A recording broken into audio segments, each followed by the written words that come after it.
क्या डॉज 1500% बढ़ेगा? Dogecoin all time high के लिए तैयार है। इलोन मस्क की जानब से दोबारा सपोर्ट और ट्वीट्स का सिलसिला भी शुरू हो गया है, जिसके बाद डॉज एक बार फिर क्रिप्टो की 6वीं बड़ी करेंसी बन गया है, छठी बड़ी करेंसी। इसने XRP और USDC को भी पीछे छोड़ दिया है। इस हफ्ते में भी हम इसे मुसलसल बढ़ते हुए देख रहे हैं और अब लगता है कि यह जल्द ही बड़े ब्रेकआउट की तरफ जाएगा। तो ये क्या कहानी है, आइए जानते हैं। मैं हूं रेहान, आप देख रहे हैं crypto Baba. Let's dive deep.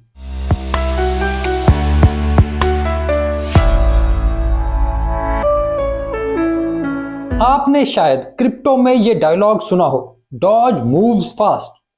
तो अगर नहीं सुना तो याद रखें, हो सकता है कि आपने ये सुना हो कि एक क्रिप्टो रातों रात कई 100% बढ़ गई। तो ये सब कुछ डॉज से शुरू हुआ था, क्योंकि यही रातों रात कई 100% के जंप मारती थी। और पिछले बुल रन में कैसे इसने दिनों में कई कई 100% की छलांग लगाई, वो तारीख का एक सुनहरा हिस्सा है जिसे कोई नहीं भूल सकता। इसे एक डॉज की वजह से पूरा मीम सेक्टर बना है। और अगर क्रिप्टो में कोई भी चीज मीम्स का राजा है तो ये डॉज ही है, फादर ऑफ द मीम्स। जैसे ही इलोन मस्क ने डॉज को गोद लिया, उस दिन से अब तक मीम कॉइन्स इस सेक्टर का ऐसा हिस्सा बन गए हैं जिनको कोई चैलेंज भी नहीं कर सकता। लेकिन अब डॉज एक बार फिर दुनिया को यह बताने के लिए तैयार है कि क्यों ये मीम्स का राजा है और क्यों इसकी अहमियत इतनी ज्यादा है। अमेरिकी रेगुलेशंस और मुसलसल मुकदमात की वजह से इलोन मस्क ने एक अरसे से डॉज के बारे में बात करना छोड़ दी थी, क्योंकि उनका कहना था कि अमेरिकी डेमोक्रेट पार्टी उनको निशाना बना रही है और अगर वो मीम कॉइन के बारे में या किसी स्टॉक के बारे में भी बात करते हैं तो नए मुकदमात बन जाते हैं। ऐसी बहुत सी वजूहात थी जिनकी वजह से इलोन ने खुलकर ट्रंप की हमायत की और जैसे ही वो जीते उसके बाद से उन्हें आजादी मिल गई। यानी वो अब इंतहाई तेजी से डॉज पर काम भी कर सकते हैं और इसकी हिमायत भी कर सकते हैं। इसी वजह से उन्होंने ट्वीट्स भी दोबारा करना शुरू कर दी हैं और अब डॉज की चेन पर दोबारा से डेवलपमेंट भी शुरू कर दी गई है। बुनियादी तौर पर डॉज की चेन को सस्ता बनना और उसकी चेन पर टोकन बर्न लाना इस वक्त डॉज के लिए इंतहाई अहम है, ताकि इसकी सप्लाई में मुसलसल इजाफे को कंट्रोल किया जा सके। इसके लिए डॉज की चेन की अपग्रेडेशन का काम 2022 में शुरू किया गया था, लेकिन यह काम बाद में इलोन मस्क के मसाइल की वजह से रोक दिया गया। लेकिन अब यह दोबारा शुरू हुआ है। इस पर नए प्रोजेक्ट्स और गेम्स भी आ रही हैं और इसके साथ साथ डॉज को ट्विटर के साथ भी इंटीग्रेट करने की बात हो रही है, एक्स के साथ इंटीग्रेशन। यानी अगर ये इंटीग्रेशन हो जाती है तो लोग डॉज कॉइन के जरिए ट्विटर पर अपनी तमाम पेमेंट्स भी कर सकेंगे। अब आप इसे हिसाब से खुद ही अंदाजा लगा लें कि इलोन मस्क डॉज को कहां लेकर जा रहा है। अब तारीखी हवाले से देखा जाए तो भी डॉज बहुत ही ज्यादा बुलिश है। अक्टूबर 2020 में भी डॉज का चार्ट कुछ ऐसा ही था, जिसके बाद डॉज ने एक खौफनाक सफर शुरू किया और 1500% बढ़ा, जिसके बाद इसकी प्राइस 0.73 हो गई। डॉज की ये मूवमेंट एक लंबे अरसे बाद हुई है। अगर 2021 के बाद देखें तो ये पहले डाउन ट्रेंड में रहा, फिर ये एक लंबे अरसे से एक खास किस्म की रेंज में था, जिसे हम कंसोलिडेशन भी कह सकते हैं। अगर 2016 से 2020 को देखें तो तब भी डॉज ऐसे ही एक इंतहाई लंबी कंसोलिडेशन में रहा था। उस वक्त भी डॉज पर वीकली एवरेज में गोल्ड क्रॉस हुआ था और अब भी डॉज पर ऐसे ही गोल्ड क्रॉस होने वाला है। 2020 में भी अमेरिकी सदारती इंतखाब के बाद ये हुआ था और अब भी ये अमेरिकी इंतखाबात के बाद ही ये हो रहा है। अब ये सब बताता है कि डॉज जल्द ही 0.73 सेंट पर होगा और इसके बाद फिर कोई रैली शुरू होगी। अब ये कहना मुमकिन नहीं कि दोबारा 1500 गुना ही प्रॉफिट्स होंगे, लेकिन अभी ये कहा जा सकता है कि डॉज में बहुत बड़े प्रॉफिट्स होंगे, क्योंकि डॉज अब भी सबसे बड़ी मीम है। ये मीम कॉइन्स का राजा है, इसका कोई भी मुकाबला नहीं, क्योंकि ये दुनिया में सबसे ज्यादा पहचाना जाता है। इसको सबसे ज्यादा लोग जानते हैं, इसके सबसे ज्यादा होल्डर्स हैं, इसकी हमायत में सबसे ज्यादा इन्फ्लुएंसर्स भी मौजूद हैं।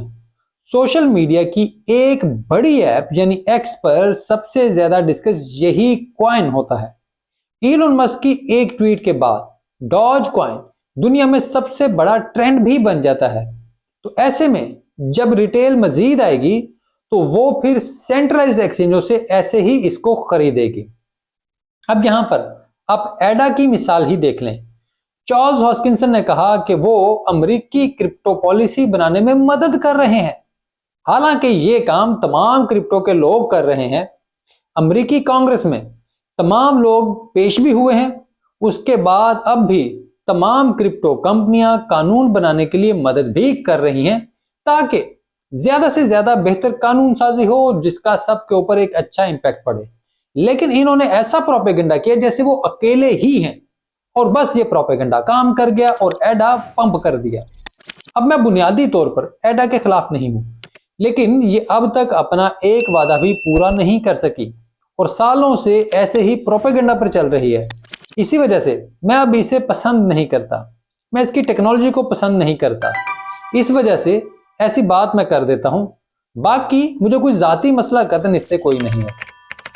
डॉज के बारे में एक बात और कर दूं, ये मार्केट में एक बिल्कुल मुख्तलिफ चीज है। ये इंतहाई तेजी से अपना रुख तब्दील करता है।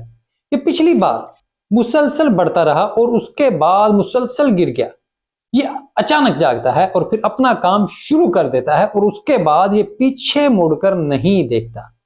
ऐसा ही कुछ मैंने इस बार अपने टॉप मीम कॉइन फ्लोकी में देखा और ये अब तक तमाम मीम कॉइन से अच्छा परफॉर्म कर रहा है। मैंने जनवरी 2023 में इस पर पहली वीडियो बनाई थी। उस दिन से अब तक इसने इतने बड़े प्रॉफिट दिए हैं जो किसी भी दूसरे कॉइन ने नहीं दिए और आगे भी ये देता रहेगा। कम से कम इस बुल रन में मुझे इससे बहुत ज्यादा उम्मीदें हैं। मैंने ये फ्लोकी का जिक्र इस वजह से किया ताकि आपको पता हो कि मेरा फेवरेट मीम कॉइन फ्लोकी ही है और मैं समझता हूं कि डॉज अपनी पूरी मेहनत करके फ्लोकी बनना चाहता है जहां इसकी अपनी चेन भी अच्छी हो और ये पेमेंट का तरीका भी बन सके। लेकिन ये दोनों चीजें अभी से फ्लोकी में मौजूद हैं और ये अभी से मुकम्मल मीम भी है। तो खैर ये थी आज की वीडियो। उम्मीद करता हूँ आपको ये वीडियो अच्छी लगी होगी। अगर ऐसे है तो वीडियो को लाइक जरूर कीजिएगा, कमेंट में अपनी राय भी दीजिएगा और चैनल अब तक सब्सक्राइब नहीं किया तो बराए मेहरबानी छोटा सा क्लिक कर दें। इसके अलावा एक काम आपने याद से जरूर करना है कि घंटी बजा देनी है ताकि जैसे ही वीडियो अपलोड हो आप तक नोटिफिकेशन आ जाए, क्योंकि मेरी तरफ से कभी कभार देर सवेर हो जाती है। इसके अलावा मैं एक्स पर मौजूद हूँ जहां पर मैं उतना एक्टिव नहीं जितना पहले कभी होता था, लेकिन कोशिश करता हूँ कि वहां पर एक्टिव रहकर आपसे राब्ता बहाल कर सकूँ। इसके अलावा अभी पीछे एक सोर्स के वाले से कुछ दोस्तों के सवालात अभी भी बाकी हैं। उनमें से कुछ दोस्तों ने सोर्स से जिन्होंने डायरेक्ट कॉन्टैक्ट किया है उनका मसला हल हो गया है, तो इसमें मसला नहीं है। अगर मेरी तरफ से रिप्लाई नहीं मिल पा रहा तो सोर्स के ऑफिशियल अकाउंट का जो पेज है आप उससे कॉन्टैक्ट कर सकते हैं। लेकिन इसमें कम्युनिकेशन जरूर देखिएगा, क्योंकि अभी कुछ दिन पहले एक भाई साहब ने मुझे अपना एरिना का कम्युनिकेशन का पेज शो किया हुआ था जो उनसे एरिना के किसी जालसाज अकाउंट के साथ वो कम्युनिकेट कर रहे थे और वो जालसाज अकाउंट उनसे उनके अकाउंट की डिटेल्स और कीज वगैरह मांग रहा था। तो मैंने उन्हें कहा कि भाई खुदा का खौफ करें, ये किसको आप अपनी कीज और अपनी प्राइवेट चीज और अपने पासवर्ड वगैरह दे रहे हैं। और उसकी कम्युनिकेशन से लग रहा था अगर वो उसके प्रोफाइल पे जाए ना उसको कोई फॉलो करता था ना कुछ, और उसके साथ बिला वजह वो लगे हुए थे। तो खुदा का खौफ करें यार, आप ट्विटर पर हैं या किसी भी सोशल मीडिया प्लेटफॉर्म पर हैं, किसको फॉलो कर रहे हैं किसको नहीं कर रहे, किसको अपनी जाती मालूमात दे रहे हैं, कुछ ध्यान किया करें। बहुत शुक्रिया।